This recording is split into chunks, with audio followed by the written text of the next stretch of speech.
My name is Athena Williams, and at 67 years old, I never imagined my own son would look me in the eyes and tell me I wasn't needed anymore. After decades of sacrifice and love, James had forgotten whose name was on the deed to the land that had been in our family for generations. The land where he built his home. The land I sold right out from under him.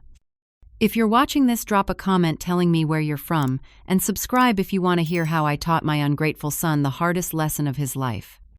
I grew up in rural Georgia, where my parents struggled every day to maintain our small family farm.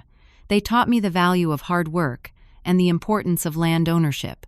We weren't wealthy by any stretch of the imagination, but there was a richness in our connection to the soil beneath our feet. From an early age, I understood that land wasn't just property. It was legacy, security, and freedom. When I was 19, I met Thomas Williams at our local community college. He was studying agricultural science, and I was taking business courses. We connected immediately over shared dreams of someday owning enough land to build a sustainable future. Thomas had the most beautiful vision of creating something that would outlast us, something we could pass down to future generations. His eyes would light up when he talked about growing our own food, building with our own hands, and creating a haven away from the increasingly fast-paced world. After graduation, we got married in a simple ceremony under the oak trees at my parents' farm. Instead of an expensive honeymoon, we opened a joint savings account labeled Our Land. Every extra penny went into that account. We lived in a tiny apartment where we could hear our neighbors' every move through paper-thin walls.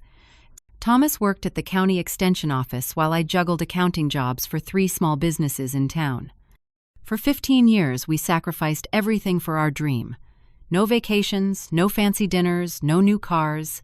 Thomas drove the same beaten-up truck he had in college until it finally gave out, and even then he bought another used one. I kept our books, meticulously tracking every dollar. We lived simply, but purposefully. Those years taught me that patience and persistence could overcome almost any obstacle. When we finally had enough for a down payment, we found a 50-acre property just outside of town. The day we signed those papers was the happiest day of our lives, second only to the birth of our son. I'll never forget Thomas kneeling down and grabbing a handful of soil, letting it run through his fingers as he whispered, "It's ours, Athena. Really ours." Thomas poured his heart into making our land both sustainable and profitable. He researched organic farming techniques before they were popular and implemented water conservation systems that neighbors would later copy. He planted fruit trees in strategic locations, created natural windbreaks, and established garden beds with rich living soil. Every decision was made with the future in mind. Then came the greatest blessing of our lives. Our son James was born 3 years after we purchased the land. From the moment we brought him home, he seemed to have a special connection to the property. As a toddler, he would sit contentedly in the dirt, examining bugs and plants with intense focus. Thomas would carry him around in a backpack while doing chores, narrating everything he was doing. "This is how we check the soil, James. This is how we know when the apples are ready." As James grew older, he followed Thomas everywhere, absorbing knowledge like a sponge. By the time he was 10, he could identify every plant species on our property and knew the maintenance schedule for all our equipment. Thomas would beam with pride whenever James figured something out on his own or suggested improvements. "That boy has the land in his blood," he'd tell me over dinner. Thomas always made one thing very clear to James. "This land will be yours someday, son, if you respect it and those who provided it." He emphasized both parts equally: respect for the land and respect for the sacrifices that made it possible. James would nod solemnly, seeming to understand the weight of that promise. While Thomas handled the physical aspects of our property, I managed the practical side. I maintained our financial records, kept our taxes in order, and made sure all the legal documentation for the land was secure. Thomas joked that I was the brains and he was the brawn, but the truth was we were partners in every sense. We each contributed what we did best to build our dream. Over the years, we established family traditions that centered around our connection to the land. Every 4th of July, we hosted a gathering for extended family and neighbors. We'd set up tables under the big oak trees, grill food we'd grown ourselves, and end the night with homemade ice cream and fireflies dancing around us. During harvest season, we'd have a celebration to give thanks for the land's bounty. These weren't just parties, they were rituals that reinforced our values and strengthened our community bonds. Everything changed when James was 16. Thomas started experiencing unusual fatigue and shortness of breath. At first, he dismissed it as working too hard in the summer heat, but I insisted he see a doctor. The diagnosis was devastating advanced heart disease that had gone undetected for years. Despite multiple surgeries and treatments, Thomas's condition deteriorated rapidly. In his final days, Thomas made me promise two things: to keep the land in the family as long as it brings joy, and to make sure James understood its true value. I held his hand and swore I would honor his wishes. Thomas died on a crisp autumn day with the windows open, so he could smell the orchard one last time. The years that followed were difficult beyond words. I was now a widow trying to maintain 50 acres while processing my grief. Developers started circling almost immediately, offering generous amounts for our property. The area was growing, and our land was prime real estate. But I remembered my promise to Thomas and declined every offer, no matter how tempting. James was my saving grace during this period. He came home from college every weekend to help maintain the property. He'd work from dawn till dusk, making repairs, tending gardens, and keeping Thomas's systems running. "Don't worry, Mom," he'd say. "I won't let Dad's work disappear." Those words kept me going through the darkest times. I used a significant portion of my retirement savings to fund James's education. Thomas and I had set aside money for this purpose, but with his medical bills, the fund wasn't as robust as we'd hoped. Still, I believed education was an investment in James's future, and by extension, the future of our land.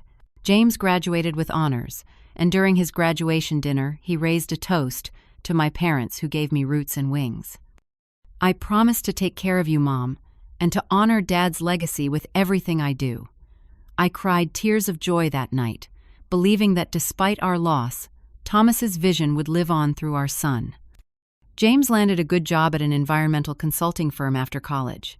He seemed to be applying all the knowledge he'd gained from Thomas in a professional setting, and I couldn't have been prouder. About 6 months into his new position, he called me sounding more excited than I'd heard him in years. "Mom, I've met someone amazing.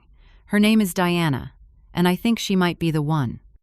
Diana worked in the marketing department of the same firm. James brought her to the farm for dinner a few weeks later. She was undeniably beautiful, with perfectly styled hair designer clothes and impeccable makeup. She grew up in Atlanta, the daughter of a successful real estate developer and an interior designer. Her childhood couldn't have been more different from James's rural upbringing. I tried my best to make Diana feel welcome despite our obvious differences. I prepared a special meal using vegetables from our garden and Thomas's favorite recipes. Diana picked at her food, asking several times if everything was organic and commenting on the calorie content. When I brought out Thomas's homemade blackberry cobbler for dessert, she declined, saying she was watching her sugar intake. Still, I made allowances for first meeting nerves and different dietary preferences. What bothered me more was how Diana looked around our home, the farmhouse. Thomas and I had lovingly restored over decades. Her eyes would linger on certain features with barely concealed distaste. When she thought I wasn't listening, I overheard her whisper to James, "It's certainly rustic, isn't it?" That Thanksgiving was the first real indicator of trouble ahead. Diana arrived with a small suitcase of cooking equipment because she was concerned about the primitive state of my kitchen. She criticized everything from my well-seasoned cast-iron pans. "Do you know how much bacteria these harbor to my handmade ceramic dishes? Aren't you worried about lead glazing?" When I expressed hurt over these comments, James jumped to Diana's defense. "She's just trying to help Mom. Her family does things differently, that's all." There was no acknowledgement of my feelings or recognition that Diana had been insensitive. It was the first time James had ever dismissed my feelings so casually, and it stung more than I let on. 3 months later, James and Diana announced their engagement. The diamond on her finger was so large I wondered how she could lift her hand. During their engagement dinner at an expensive restaurant Diana selected, she talked about wedding plans while barely looking in my direction. When I mentioned that I still had my wedding dress and Thomas's mother's veil in storage, Diana laughed. "Oh, that's sweet, but we're thinking of something a bit more current." James said nothing. Shortly after their engagement, James approached me with what seemed like a wonderful proposal. "Mom, Diana and I have been talking, and we'd love to build a house on the family land. We could be close to you, and when you're older, you could live with us. What do you think?" I hesitated initially. The idea of another house on our property, especially one built to Diana's tastes, gave me pause. But the thought of having James nearby, of keeping him connected to the land, and eventually having grandchildren growing up in the same special place was too tempting to resist. As long as we're respectful of your father's vision for the property, I think it's a wonderful idea, I finally agreed. James hugged me tight and promised that the house would include a comfortable space for me when the time came. He said they'd consult me on everything from location to design. It'll be perfect, Mom. You'll see. But when the house plans arrived, my heart sank. There was no space for me anywhere in the 3,000-square-foot design. The mother-in-law suite James had promised was nowhere to be found. When I asked about it, James looked uncomfortable. We decided to go with a different layout. But don't worry, there's a guest room you can use whenever you need to. A guest room. In my son's house. On my land. The shift in language was subtle but unmistakable. I had gone from family member to occasional visitor in their plans. Construction began on the northeastern corner of the property without any input from me regarding location. It was the area Thomas had specifically designated for future orchards due to its perfect sun exposure. When I raised this concern, James waved it off. We're not farmers, Mom. Diana needs to be close to the main road for her commute. Diana's parents contributed significantly to the construction costs, which gave them disproportionate influence over decisions. They visited frequently during the building process, treating me as if I were a caretaker rather than the property owner. Diana's father would walk the land, making comments like, "This area could use some landscaping," or "That old barn should probably come down." These were structures and spaces Thomas and I had created together, yet they were being evaluated for removal by people who had no understanding of their meaning. As construction progressed, I noticed a troubling shift in James's attitude and behavior. He began adopting Diana's family's communication style, interrupting me mid-sentence, dismissing my suggestions with a quick, "That's not how it's done anymore," and speaking to me in the slightly louder, slower tone one might use with someone who doesn't understand English well. At social gatherings with their friends, James would visibly tense up whenever I shared stories about his childhood or our family history. Once, when I mentioned how James used to help Thomas with the beehives, he quickly interjected, "That was so long ago, Mom. No one wants to hear about that." The embarrassment in his voice was unmistakable, as if his upbringing was something shameful. The final straw in this early phase came when I returned from a weekend visiting my sister to find that Diana had redecorated parts of the main farmhouse. My kitchen curtains, the ones I had sewn myself from fabric Thomas and I selected on our 20th anniversary, had been replaced with expensive modern blinds. The family photos on the living room wall had been rearranged in what Diana called a more aesthetic gallery style, which meant removing several pictures of Thomas the First treasured. When I expressed my hurt and anger, James dismissed my concerns entirely. "Mom, you're stuck in the past. Diana was just trying to help modernize things a bit. You should be grateful." That word grateful echoed in my mind for days afterward. Should I be grateful that my daughter-in-law had altered my home without permission? Should I be grateful that my son saw no problem with this invasion? It was the first time I recognized that something fundamental was changing in my relationship with my son, and not for the better. The birth of my grandchildren should have been one of the happiest periods of my life.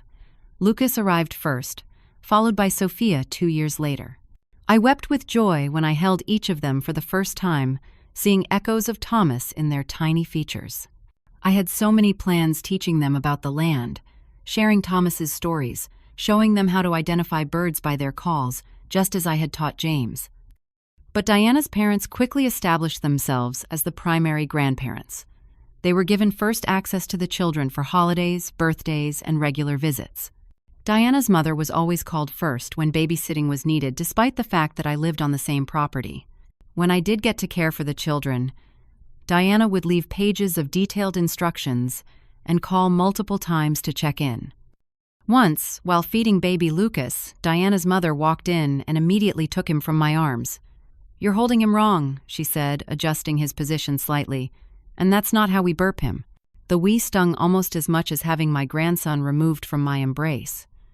I had raised a healthy, happy child of my own, yet was treated as if I had no knowledge of childcare. As the children grew, I watched with increasing concern as James and Diana made changes to the land without any regard for its ecological balance. They installed an enormous swimming pool and entertainment area that required removing several mature trees Thomas had planted. The water usage for this feature was substantial, in an area where Thomas had been careful about conservation. When I expressed concerns about the environmental impact, James rolled his eyes. "Mom, you're being obsessive. It's just a pool, not an ecological disaster." But it wasn't just a pool. It was a symbol of how disconnected James had become from the values Thomas and I had worked so hard to instill in him. I began noticing how James referred to the property when speaking with neighbors or contractors. My land and my property replaced our family land. It was as if my presence, my ownership, my history with the place had been erased from his narrative. When a new neighbor asked about the history of the property, James spoke at length about his plans for it without once mentioning Thomas or me. The most painful discovery came through our mutual friend Barbara. Over coffee in town, she asked if I was feeling better. Confused, I asked what she meant. "James mentioned you weren't well mentally," she said uncomfortably. "That you're having trouble adjusting to changes and living too much in the past." I sat there, stunned, my coffee growing cold as I processed this betrayal. My son was telling people I was mentally unwell to discount my opinions and concerns. The social exclusion grew more blatant as time passed. James and Diana hosted lavish parties on the property, with cars lining the driveway I had helped build, and music playing into the night. I was never invited, despite living just a few hundred yards away. I would sit on my porch in the darkness, watching lights, and hearing laughter, feeling like a stranger on my own land. My 65th birthday passed without acknowledgement from James or Diana. No call, no card, no visit. 2 weeks later, Diana's mother had a birthday that was celebrated with an elaborate garden party on the property. I watched from my window as caterers set up tables and decorations in the very spot where Thomas and I used to host our family gatherings. The children were now 4 and 6, old enough to form their own relationships, yet I heard Lucas refer to Diana's parents as his real grandparents while introducing them to a friend. When I gently corrected him, explaining that I was also his grandmother, Diana interjected, "He means the grandparents he sees regularly, Athena." The casual cruelty of that statement took my breath away. One evening, while walking back from tending Thomas's memorial garden, I overheard James talking with friends on his expansive deck. "Yeah, Mom's still around," he said with a sigh. "It's complicated having her here, but what can you do?" The dismissive tone, as if my presence was an inconvenience to be tolerated rather than valued, cut deep into my heart. Diana began suggesting with increasing frequency that I might be happier in a retirement community.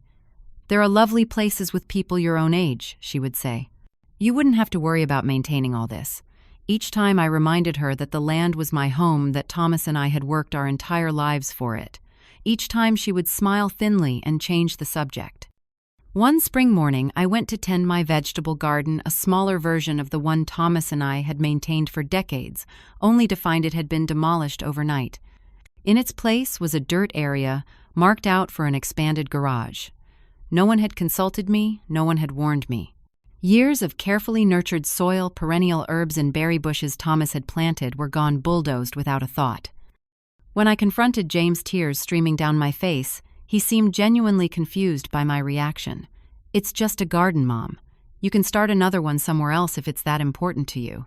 He couldn't understand that it wasn't just plants that had been destroyed, but memories, connections to Thomas, and a piece of my daily purpose. Over time, I watched with growing sadness as James abandoned all of the sustainable practices Thomas had established. The rainwater collection system was dismantled because it was unsightly. The compost area was removed because it attracted pests. The native plant meadow that supported local pollinators was mowed down for additional lawn space. Each change erased more of Thomas's vision and legacy. As all this was happening, my financial situation was becoming increasingly precarious.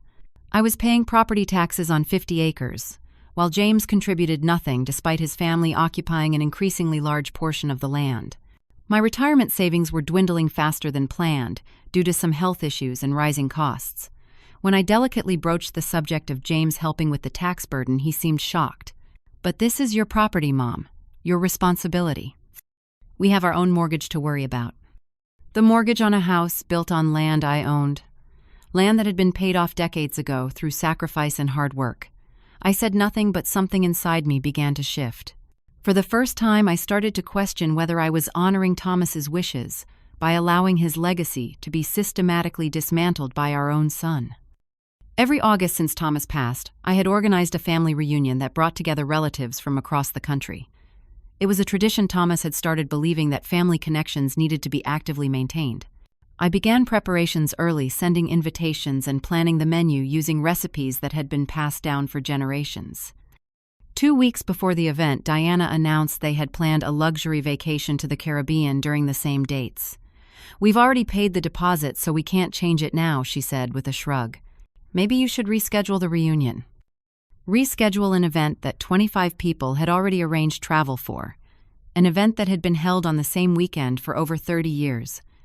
I tried to explain the importance of consistency and how much the tradition meant to everyone, especially the older relatives who might not have many reunions left to attend. James's response cut me to the core. "Traditions need to evolve, Mom. We can't be tied down by these rigid schedules just because that's how Dad wanted things. Times change. People change."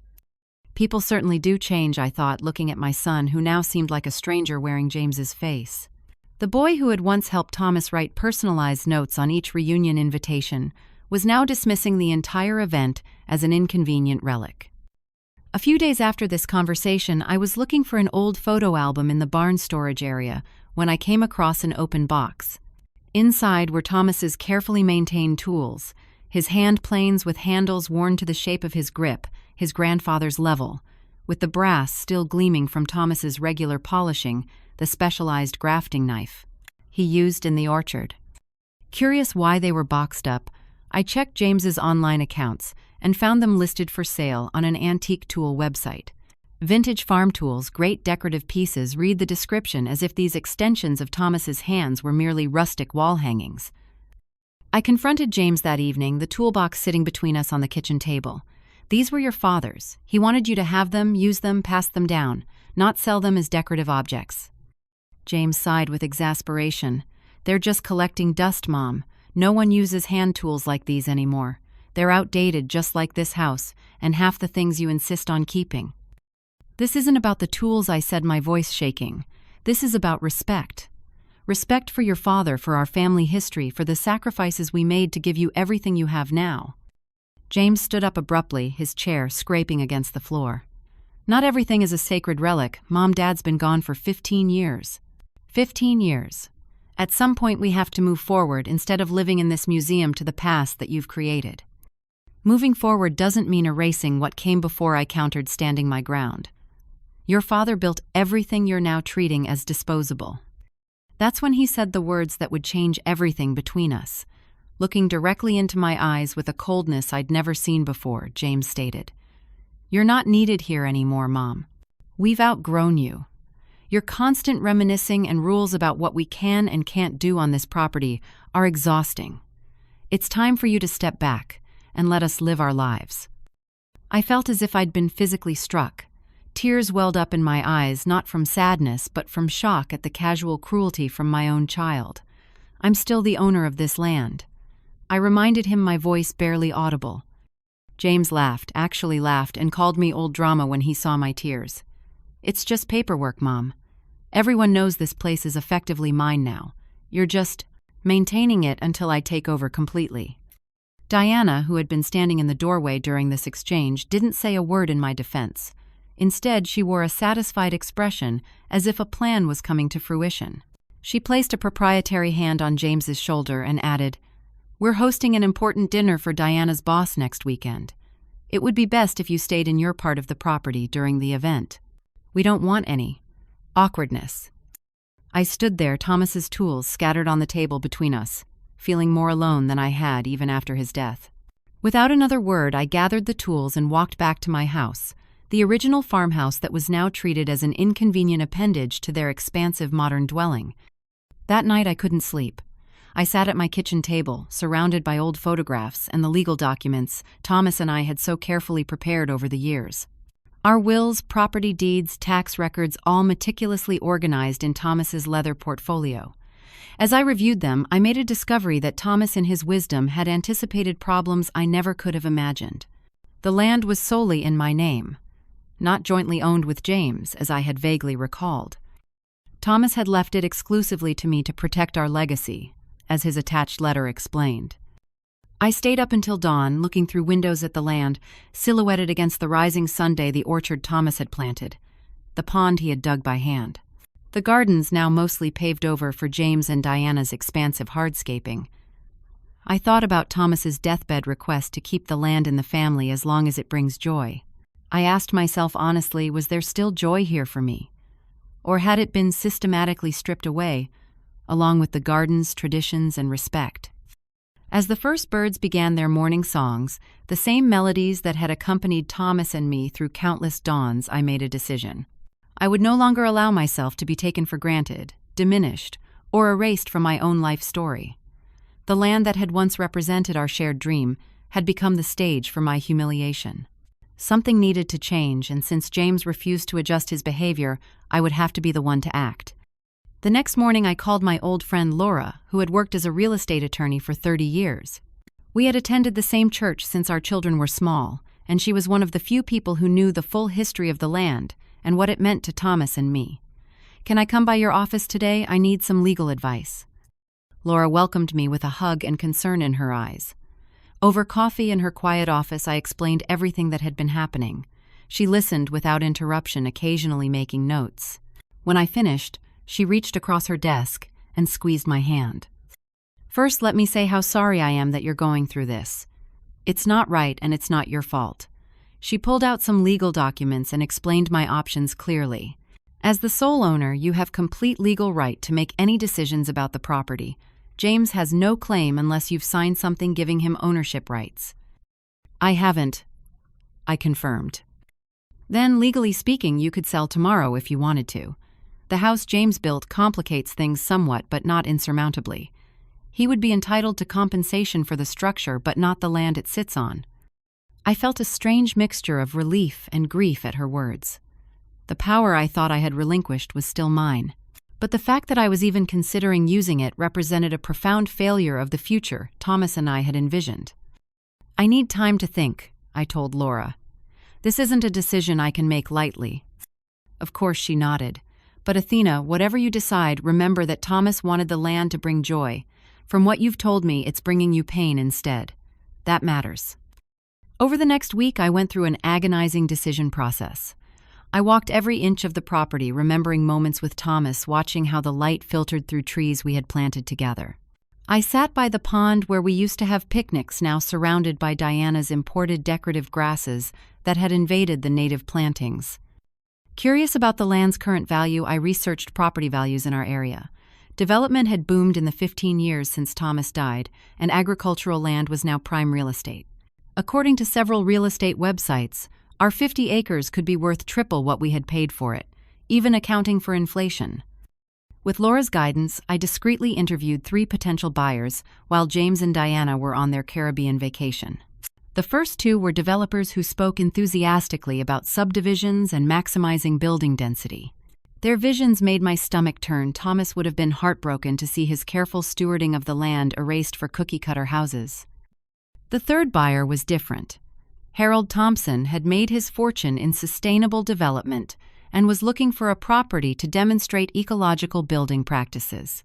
He walked the land with reverence, asking questions about its history and features. When we came to Thomas's memorial garden, one of the few areas James hadn't altered, Harold removed his hat respectfully. "This land has been loved," he said simply.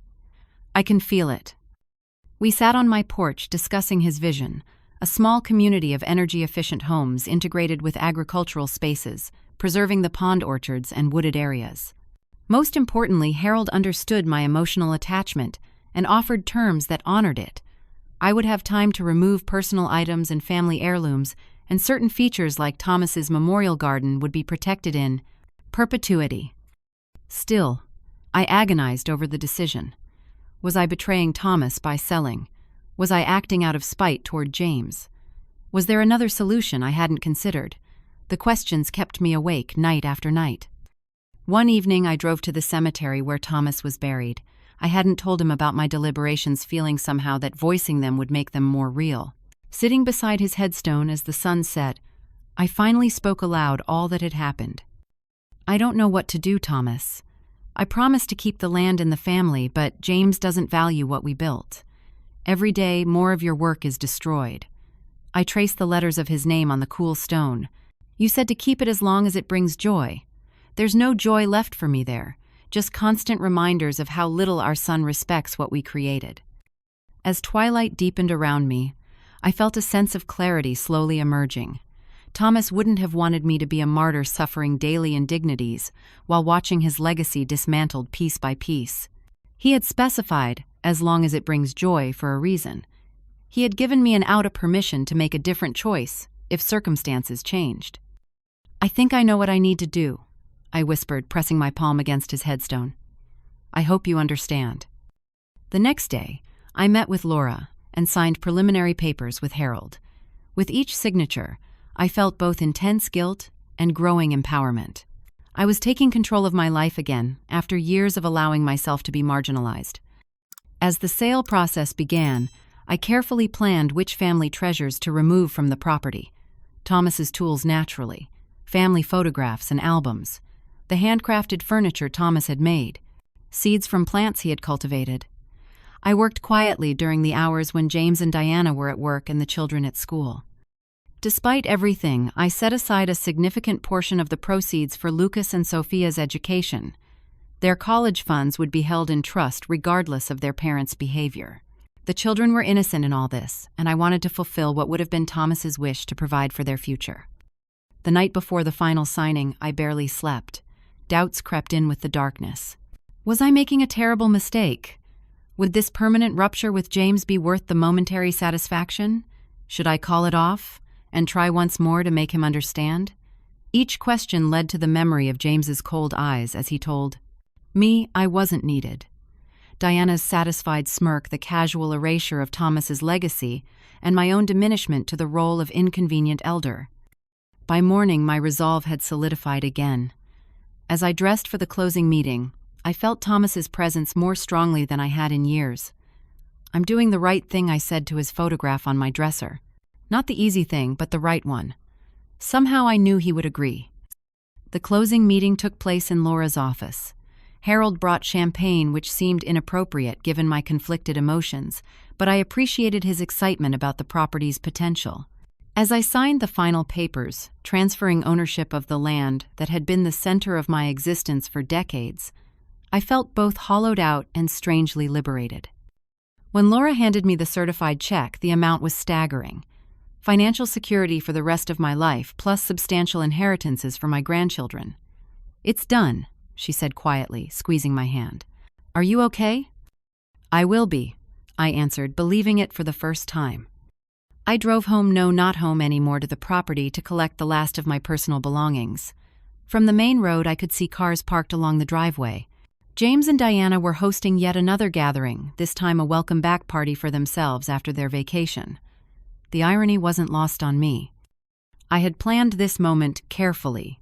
Rather than confronting James privately, I would reveal the truth with witnesses present, not out of cruelty, but because I knew from experience that James and Diana would try to twist the narrative if there weren't others to hear it firsthand. I parked behind the row of luxury vehicles and walked up the path to the expansive deck, where James was holding court with a drink in his hand. The conversation quieted as I approached. James looked surprised to see me at an event I hadn't been invited to. "Mom, what are you doing here?" his tone suggested.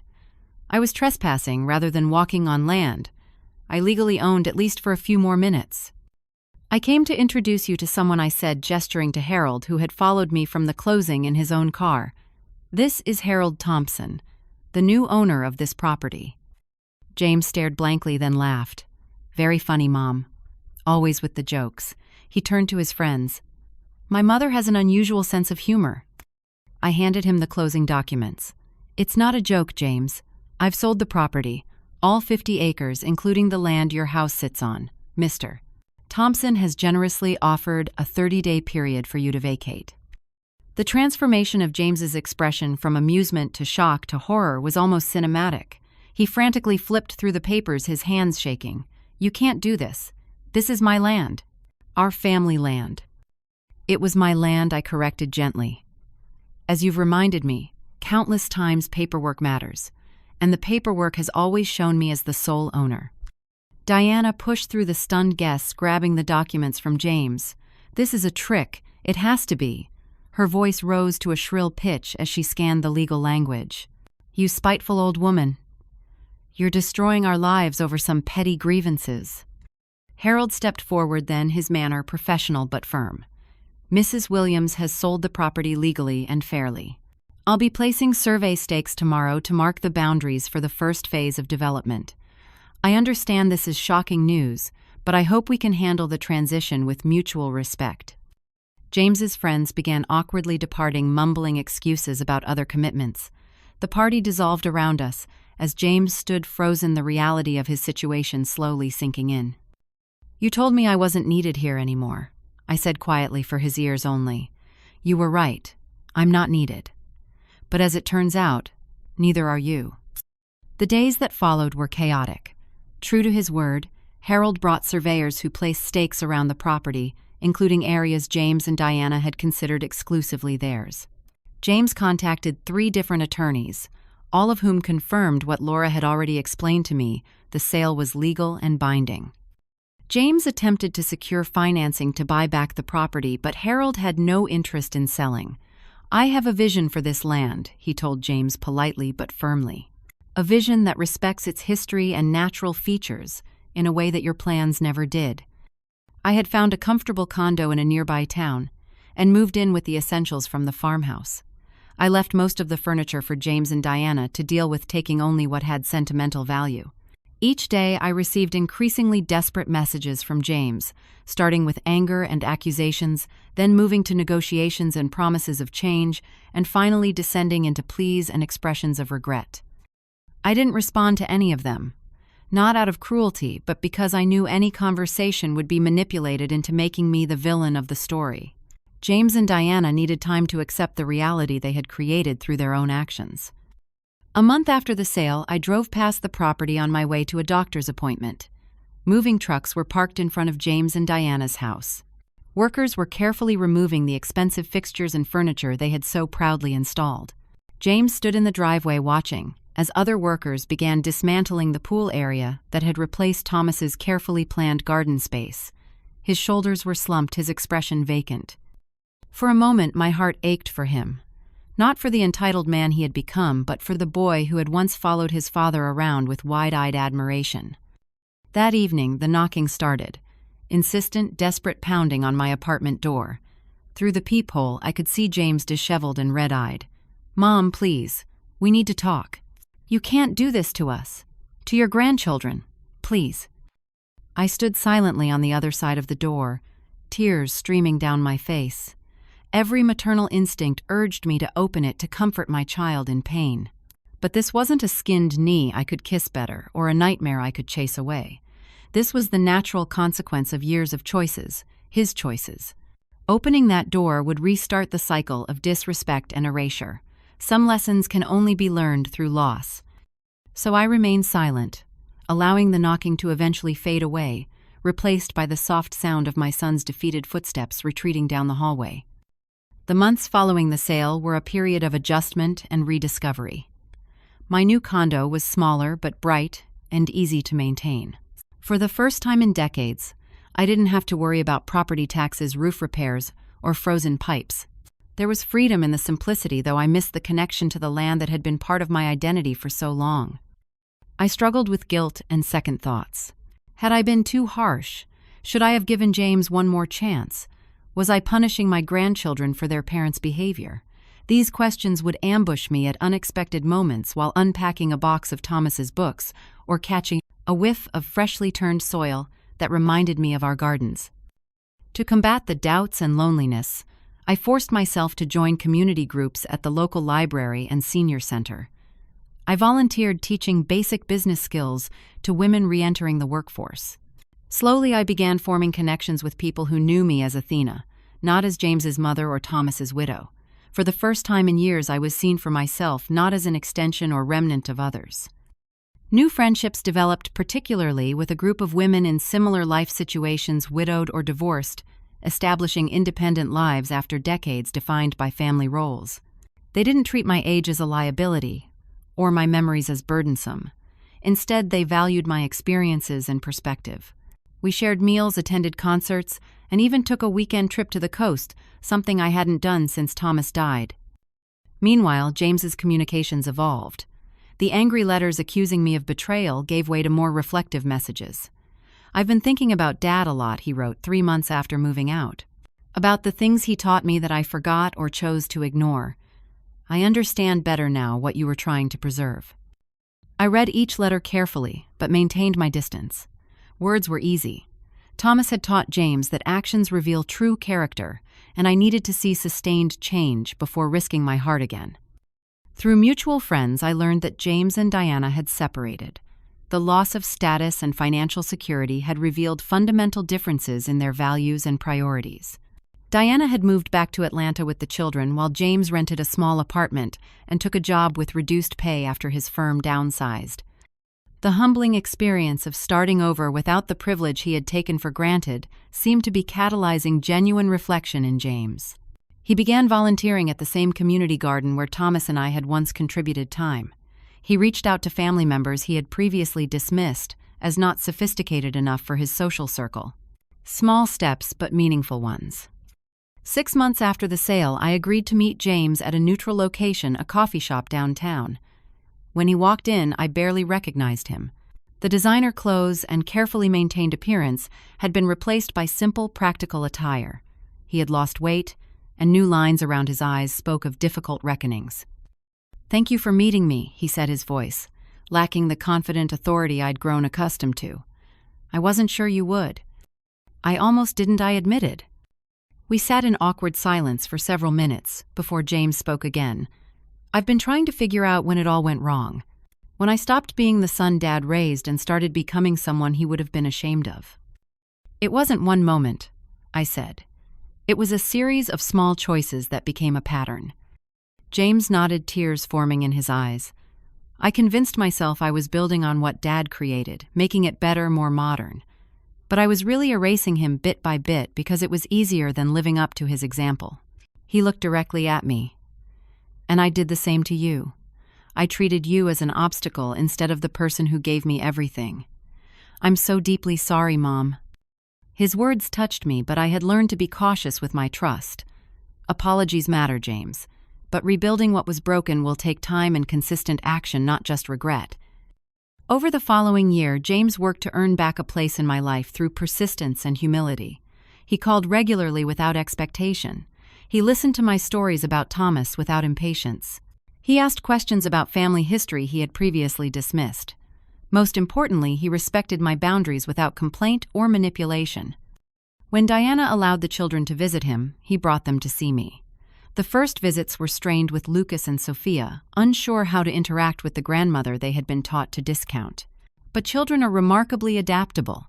Sophia discovered my collection of seashells and became fascinated by their diversity. Lucas found Thomas's old microscope and spent hours examining leaf samples we collected together. Gradually, we established new traditions. Sunday dinners at my apartment, nature walks in the city park, baking sessions where I taught them Thomas's recipes. These weren't the experiences I had imagined sharing with them on our family land, but they were authentic connections forming on new terrain. James eventually found stability in a job with an environmental restoration company work that echoed Thomas's values in a contemporary context. He bought a modest home with a large yard, where he established gardens using many of the sustainable techniques his father had pioneered. It wasn't the 50 acres we once shared, but it was a space created with intention and respect for the past. As for the original property, Harold kept his word about preserving its essential character. The development incorporated many of Thomas's systems, the rainwater harvesting, native plantings, and integrated agricultural spaces. Harold even named the central green space Thomas Williams Commons and installed a small plaque describing his contributions to sustainable land management. It wasn't what Thomas and I had envisioned for the land's future, but it honored his principles in ways James had forgotten. The most profound change was within me. I realized that I had allowed my identity to become so intertwined with the land and my roles as wife and mother that I had lost sight of myself as an individual. The painful rupture with James and the loss of the property forced me to rediscover who Athena Williams was beyond those definitions. The woman I found was stronger, more resilient, and more complete than I had imagined. What I learned through this difficult journey is that love without respect is not truly love. It's dependency or habit or obligation, but not the sacred bond that sustains us through life's challenges. By allowing James to diminish me without consequence, I wasn't preserving our relationship. I was enabling its deterioration. Sometimes the most loving thing you can do is enforce boundaries that protect your dignity and self-worth, even when it causes temporary pain. I also learned that Thomas's wisdom extended beyond the land to the realm of human hearts. By specifying that the property should remain in the family as long as it brings joy, he acknowledged that material legacies are meant to serve the living, not trap them in obligation. The true inheritance he left was not the 50 acres, but the values he lived by: integrity, respect, stewardship, and courage to do what's right, even when it's difficult. James learned perhaps the hardest lesson of all, that sometimes we must lose everything to recognize what truly matters. The entitled young man who believed he could dismiss his mother's worth with impunity discovered through consequence what countless conversations could not teach him. So if you're watching this, and you've been taken for granted or made to feel small by the people who should value you most, remember that you deserve respect as well as love. Setting boundaries isn't selfish. It's necessary for authentic relationships. And sometimes teaching the hardest lesson is the most profound act of love you can offer. Have you ever had to make a difficult decision to protect your self-respect? Or have you experienced the pain of taking someone for granted and learned from it? Share your story in the comments below. And if this resonated with you, please like, subscribe, and share with someone who might need to hear that they deserve both love and respect. Thank you for listening to my story, and remember, it's never too late to reclaim your worth.